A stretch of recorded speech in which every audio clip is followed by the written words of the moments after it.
In real estate, control equals confidence. And nothing gives you more confidence and control than listings. Because here's the truth, you guys. Buyers, they do keep us busy. But listings, they do something different. They build our brand. So if you want predictability in your business, if you want to create leverage in your business, if you want to stop wondering where your next deal might be coming from, you might need to consider becoming a listing machine. Today, I'm going to show you exactly how to do that.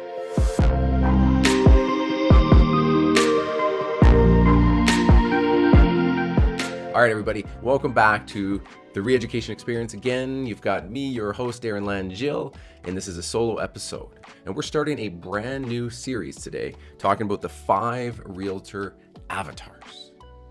If you've been following through a bunch of the series we've had, it's the 7 C's. We started this new kind of season 2 with the core 4, the plus 4, the success triangle, the every realtor's plan. You know that I'm obsessed with helping you build your business by design, not by default. And these avatars, these 5 realtor avatars, are exactly that. 5 different businesses that are different identities that you can step into, so your strategy, the one that you march through every day, matches the DNA of who you are, right? So what we're talking about here is the who. The who are you going to become in this business? And if you remember back to the 7 C's, this was actually 7C number 2. Now, this is not a repeat episode. We just touched on these things. Now, in these extra series like this one, the 5 realtor avatars, we're going to go deeper and deeper and deeper. And today we're dedicating a complete episode to just one of these. The first avatar, the one I'm going to talk about today, one of the most powerful and predictable of all 5. This is incredibly important.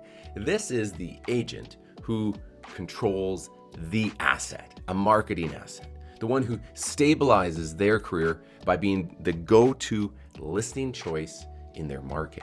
As you're listening to this, already, are you feeling a little bit of a pull towards this style? I sure hope so, because listing domination, like I said, creates power and predictability, which I know a lot of us, when we got into this business, we never thought we'd have. So whether you're newer and you're willing to hustle for every listing that you can get, or you're established and ready to build consistency, build off your credibility, continue building your brand, it's this episode that's going to give you the blueprint. All right, I want to transition. Why though? Why are listings so important? Why do listings matter so much, right? And I'm going to give you one word to think about. Listings are our multipliers in this business. There's probably no better one thing within our business that can multiply for you than if you embrace the power of your listings. When you win a listing, you don't just win the one transaction, the one sign in the lawn. You win a few extra things. You win the ability to have exposure to dozens and oftentimes multiple dozens of potential buyers, right? You have a chance to showcase your marketing expertise, both in the big wide web, but also to a very targeted local area, right? Another thing is you have proof in your community that you can be a trusted advisor to those who live there or want to live there. And with this, opportunities come to create 2 or 3 or 4 more deals if you play your cards right, if you have a listing dominant mindset and aren't just using it as just another transaction. Think of it like this. A listing is like planting an orchard, right? Versus just the single seed, which we've talked about. We need to have real estate conversations, but the listing itself is different. The buyers here on the tree, these are all the apples, right? So if you plant the tree that grows and pulls things off, you have buyers that are growing, and it's one source, one listing, and this tree continues to keep producing should you put the plan into place, which is a lot different than just putting one single seedling into the soil in some random spot among your journey, right? Here's the kicker. Listings aren't just about money, meaning like it's going to take a lot to like empower one. They give you something even more, and this is the confidence, because when you build something like a tree that's going to provide multiple opportunities, versus just the one seedling, you can imagine the power and the confidence that grows within inside you, that you have something tangible to visualize and utilize, rather than just one seed you hope after lots of nurturing grows. See, I remember myself when I was growing Redline, when I took it from a team-based brokerage to the high-powered kind of high-service model from 2017 to 2020. And we were growing like crazy. The expectations on me as a leader were huge. I was doing a ton of training. We were competing against the marketplace. So I had a lot of things on the go. Plus my kids were actually into a position where it was very hard to manage it all. If I wasn't a listing dominant agent, there is no way I could have done the top 1% numbers I was doing those years. And it was this one strategy that allowed me to do this. See, I was holding 20 to 25 listings at a time while managing the growth, the training, and the family life. If I didn't have a listing focused business that I could control, had the asset that I could utilize, I would have been wrecked. And I don't think we would have grown. Family life would have struggled. Health would have gone out the window. It's the leverage of the listings that gave me this stability, this stability, and it can do the same for you. I want to have you think through listing domination through my agent cycle of life framework, because you've heard me talk about this, right? Seeding, nurturing, harvesting, and then regrowth. We've talked about this numerous times. And I want you to think through listing domination here, and let me unpack this and what I mean. The seed and the nurture, right? This is how we generate the listing opportunities in the first place. As a listing dominant agent, looking through the cycle of life, how do I drive listings? How do I nurture to create more, right? These would be things like micro farm plans, right? Prospecting efforts, where are they targeted, right? Am I building presence and brand around my listings? Am I creating those conversations, or am I just simply transacting and moving on? In the harvest, you guys, when we're thinking about this, how are you mastering your listings to win? Meaning, are you doing a good job within the harvest to sell as many as possible, but also to drive extra conversations? How are your listing presentations? How is your pricing in your CMAs? Are you good at them? What does your marketing look like in the harvest? Are you acting like a listing dominant agent? Are you showing expertise both to the client that's picking you and to those in the neighborhood as well that are seeing what you're doing? And then the fourth phase is the regrowth phase.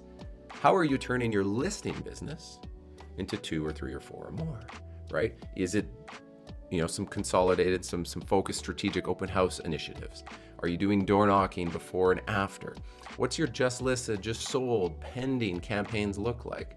Are you asking for referrals along the journey or only at the end, right? Are you creating buzz within the neighborhood around your name and around your brand? See, that's the framework, right? It's listing domination works itself into the complete agent cycle of life. And the listing dominant agent, the who, becomes this filter deciding what is needed to grow your business towards this.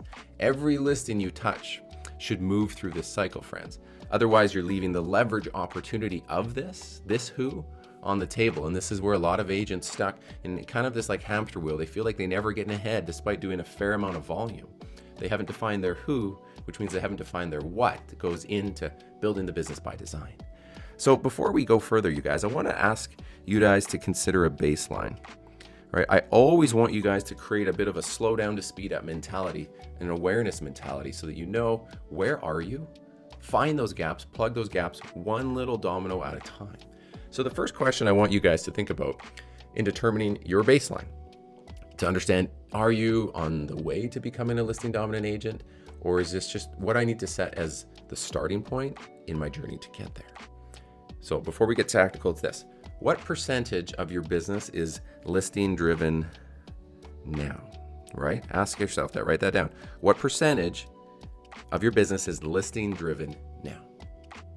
The second question I always want you to know is, what sources of listing leads do you currently have? You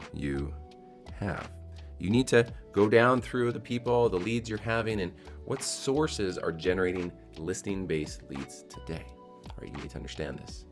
Then it's how many listings have you won this year? How many have chosen you, right? Is it Is it 6 of the 12? Have you done 24?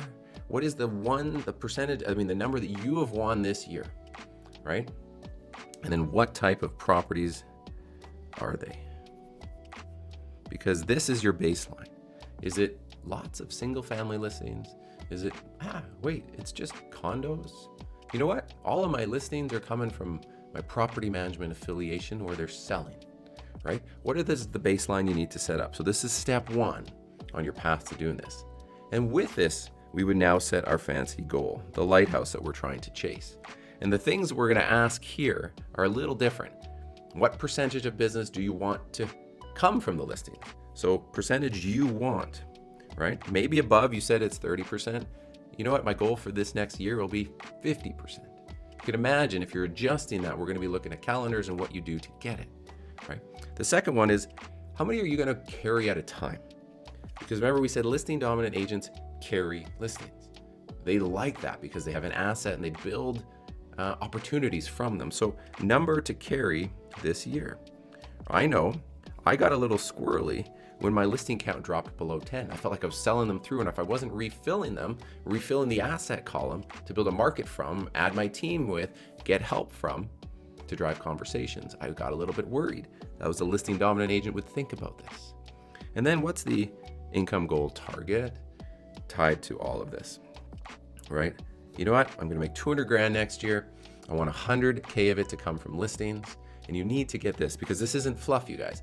This is about turning the vision, the reality, the baseline into quantifiable and a measurable plan. And now we're going to talk to, if we've set this thing up, right, I want to talk about the how. I believe here on this podcast, I can walk you through a 5-stepper. Okay, it's going to be a 5-stepper to get you there, like to get into the how, the practical applications.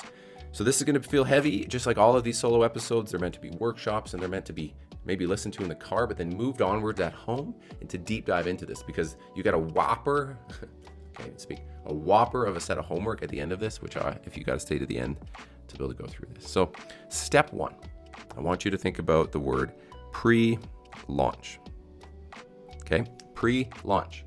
Before the sign goes up, everything in this pre-launch period matters, okay? For us at Redline, we have, of course, presentation materials. We call one of them our beauty book, right? We have a seller's guide. We've got one-pagers. We've got language patterns. We've got transition language, all to do when we show up for the listing presentation. We've got confidence, it's repeatable, and we know that when we land on it, this is as good as it's gonna get, right? Also, in the pre-launch, you're gonna have materials such as like the seller's roadmap, right? So the client knows what to expect on this journey, right? Have you led them through the process? A listing dominant agent isn't just like pulling the shit out of their ass. They have a process, they have a checklist, and that's all it is. You need a seller's roadmap. You name it, the seller's roadmap, and it sounds super cool, right? Also in the pre-launch, this is the strategy and the pricing here to build the trust. So when they pick you, what price are you going to market with, right? Do you understand their motivations? Do you understand how you're going to take them from A to B, right? The strategy at this point in time also is like, what will I be doing in the pre-launch to market and build the buzz? This is a buzz creation moment of time. So it's preparing the seller. It's of course landing the seller with the materials, but it's what am I going to do to market based on your own MLS requirements or rules to allow it to pre-market the home. And if you flip back to anything I've taught you in the past, if you think about the marketing phase here, I want you to think about your digital, your traditional, and your social. This is that triangle to work from. And when I came up with the success triangle, it was actually to support the listing launches, right? So in the pre-launch, what can you do digitally, traditionally, and socially here to upgrade the buzz creation? So think about that as buzz creation, and then seller expectations and management. This is where it all starts, or all starts to fall apart. Okay, so that is step 1 of your how, thinking through the pre-launch. Step 2 is what most people kind of only do. They call it the launch. Well, I call it the launch, sorry. But the launch is where most agents will say, this is what I do to list a home. It's going to be your photography. It's going to be your video. It's going to be your staging. It's going to be the ads you run. It's going to be the social posts you do. It's going to be the signage on the ground. It's going to be the print you do in the neighborhood. It's going to do the email announcements to your sphere. This is the bulk of it, right? This is a heavy lifting of the launch, but you need, and the first step in becoming listing dominant is to differentiate the two. Mr. Seller, we have a pre-launch buzz creation moment, right? Pre-launch, meaning we're going to prepare you for what's to come, and we're going to prepare and build buzz and intrigue. The launch is the bulk of the media, the bulk of the things, because when we go to market, we're going to be doing X, Y, Z, A, B, C, and of course, that's going to be the bulk of your marketing strategy. This, though, bulk of the marketing, isn't just about selling the house. It's about selling you as the obvious choice for everybody that may see your assets, right? The local people, the people that come through the open houses. This is your ability to really put yourself on a pedestal to say, this is how I sell a home. It's not just the MLS that does this. So I want you to think about the launch in two parts, the home presentation, but then all the things that you look like to the marketplace. And where is your launch? What is missing? You might ask yourself, you know what? I've always wanted to do X, Y, and Z, but I've just never taken the time, or maybe I didn't say I'm going to be a listing dominant agent and I've started to say no to other things. All right. The third phase, you guys, I call it the maintenance phase. This is the phase that we're trying to keep the energy alive because you've launched it, you've done the pre-launch, it hasn't sold. It's a couple weeks on market, maybe a month, maybe it's a couple months. The question here is, what do you do to maintain the relationship with the sellers, to keep them happy with you, to be in front of their questions, and to continue to stoke the fire of the initial buzz creation and launch plans? These would be things like your weekly sellers updates, refreshing marketing, maybe changing front imagery. Are you changing with the season? Right now, the leaves are all falling. Things are changing here in our market, right? Are we hosting open houses with intention? Are we utilizing multiple mediums, traditional, social, and digital, to stoke the flames and to let the sellers that have trusted in us, that we're continuing to maintain the listing, and we're not just hoping and praying? How are you staying visible in the neighborhood and with other agents? So this phase is the keeping the momentum alive while we're waiting patiently for that buyer, okay? After that, I call the final push. So as the maintenance phase could be a month or two or even longer, there's a moment in time that things really do slow down, don't they? And you've spent a lot of energy, a lot of effort, a lot of money to this point, and maybe the market hasn't brought you a buyer. You don't want to lose this listing, right? We never want to lose a listing. The listing dominant agent almost like has this hashtag in them, like, I never lose listings, because they believe in me. And through my maintenance, through my launch, and through my pre-launch, I continue to show them that I'm the agent for them. This is when things slow, but we push a little harder so that if we're near the end of a listing contract, that there's no doubt that you're going to get renewed, right? Or that if they take it fully off the market and they, kind of roll it over to a property manager for a while, that when time comes again, they're going to still rehire you because they've seen the push and you've continued to do that, right? It might be remarketing the property with a few new tweaks, right? Adjusting prices strategically, not just emotionally. Create urgency with a relaunch plan. The relaunch plan, I always say, is, okay, we're getting to the final 30 days of our listing. They don't know that, but internally, oh my gosh, I have to sell this and I have to make a really good impression on these guys. So you say, I'm gonna adjust the price. I'm gonna restart these Facebook ads. I've reshot a new video. We've updated it with the social teaser, and you make it feel like it's a secondary launch to the end. And you're really trying to protect your asset and your future income, but you're also doing it to sell the home, right? So you need this urgency with a final kind of relaunch plan that comes in the final push. And if they renew, great. If they renew with you and you get a price drop, you've got lots to work with. If you don't, at least you did absolutely everything you could and you didn't leave anything on the line. The final stage, this is assuming it sells, is the post-sale, right? Back to the regrowth, right? The regrowth mode. This is where most agents would sell the home if they're not a listing dominant focused agent, and they just move on. They don't institute anything. into the neighborhood, whether it's postcards, letters to neighbors, getting client testimonials, getting reviews, getting the Google stuff, sending thank yous, social proof content, circle prospecting, circling the neighborhood with your team about the listings, how it sold, what went well, what didn't. See, every sale is a fuel for the next, if you use it. And that's what a listing dominant does. They go through these 5 stages, friends. It's pre-launch, to launch, to maintenance, to final push, to post-sale. And this is where they live. This is where everything in their calendar shares. This is where all their learning goes. This is where their improvement goes. And they, over time, build this to become something that is really hard to compete with and a business that's incredibly scalable as you grow. So that's the how. Now, a lot of us might be thinking, and I've had these questions come to me, that isn't listings just for experienced agents? And I'm going to say, well, an experienced agent, sure, has a bit of a leg up if they've sold in an area already and there's like some industry or some local clout to their name, sure. But listings are not just for experienced agents, right? New agents can out-hustle veterans by putting in the sweat equity that I talk about in those 5 stages and mastering systems so they can catch up really quickly. So that's myth busting 1. Or the newer agent can help the experienced agent who's not willing to put in the time and energy anymore. Okay. Myth 2, well, it sounds like a lot. So I'm going to just say buyers are easier, right? But in reality, buyers are not any of my 5 avatars, right? There's no buyer profile agent that I want to build into you for your who, because over time it's not scalable. I've only seen burnout. Buyers will drain our time, but listing builds the brand leverage that I know many of us want. So buyers are easier because maybe you're not marketing, learning the tactics, doing video, getting uncomfortable, learning Facebook ads, doing all the things.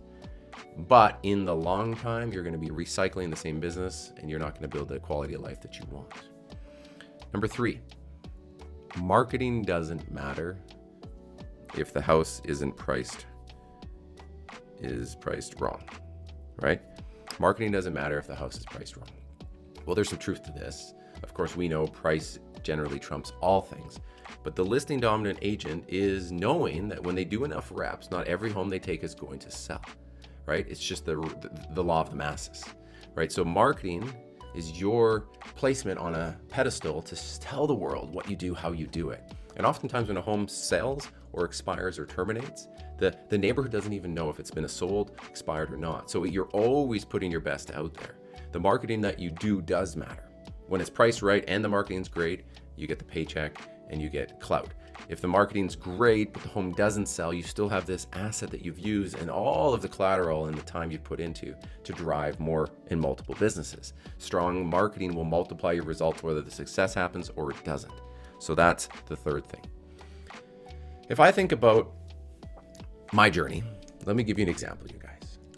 University Heights. This was my first farm ever.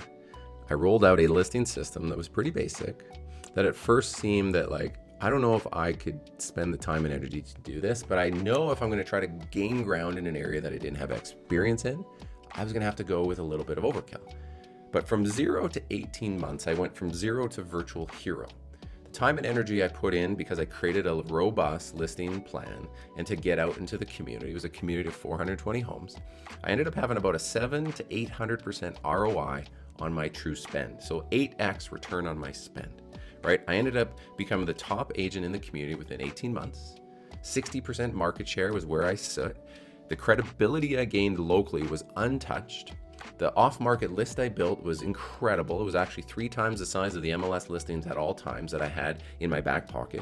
Realtors were calling me because they instantly saw that I was the local area expert, but 18 months ago, I had never set foot in the community, right? That created confidence, not just for the local area, but you could imagine what it did for all of my other listing businesses and what also helped when I was building and scaling the team. The confidence to every client interaction was unsurpassed in my business, right? So this was proof that with an intentional system carried out over time, massive success can come, even in my case, when I hadn't even sold a home or even been in this community prior to that 18 months before, right? This one neighborhood became like my micro farm turned full-fledged farm. And it didn't just give me transactions, it birthed my belief in the power of off-market systems, upgraded my listing confidence forever. All right, so here would be my challenge for you guys. Have you ever heard of the red, yellow, green exercise? Which means this. Write this down. Red means I don't have it. Right? This needs urgent attention. 0. Right? Yellow means I kinda have it. And then green means it's running well. Right? Red, yellow, green. I want you guys to think about this. I want you to leave today if listing domination is feeling like the avatar for you. I want you to audit your entire process. I want you to audit the 1 through 5, from pre-launch to post-sale. And then I want you to find, based on the red, yellow, green, pick one area to focus that you know is going to be the one domino to fall that will, if worked, support your path towards listing domination. Because domination doesn't happen overnight. It happens by building one domino at a time, step by step, until we never lose a listing. Like I said, listing dominance half. And the whole goal here is, if you want to do it, it's not going to be done in one step. You need to kind of like go into the worksheet that's inside of Roam, right? All you got to do is go to myreeducation.school and you'll see that you can sign up for Roam, where this podcast episode is saved on video and in audio, summary focus, as well as a worksheet. I've given you a lot of the tactical takeaways, and you just need to put the time in, right? Remember, with this style, you guys, you will win more listings, right? You will sell more of them. You will generate more leads throughout it, and you will build raving fans. See, that's the power of listing domination. So the question is this your who? Is this your C2? Is this your true clarity or not? Remember, you guys, never lose a listing is not just a catchy saying. This has been another Reeducation Experience podcast. Hopefully this helps you with this deep dive into this one avatar. In the coming weeks, we'll cover 2, 3, 4, and 5. We're actually going to bring on a whole bunch of guests to explain number 5, because it's the newest of the 5. And I personally don't have a ton of experience in it. So I'm going to bring in experts to speak about this, and maybe that one becomes for you. And again, thanks for listening. Share this with somebody. If this was worth your time, drop a review. I'd love, because we want to get this message further. I keep saying more people should be hearing your message, Darren, and that I would love to me if you can help me out. Thanks so much.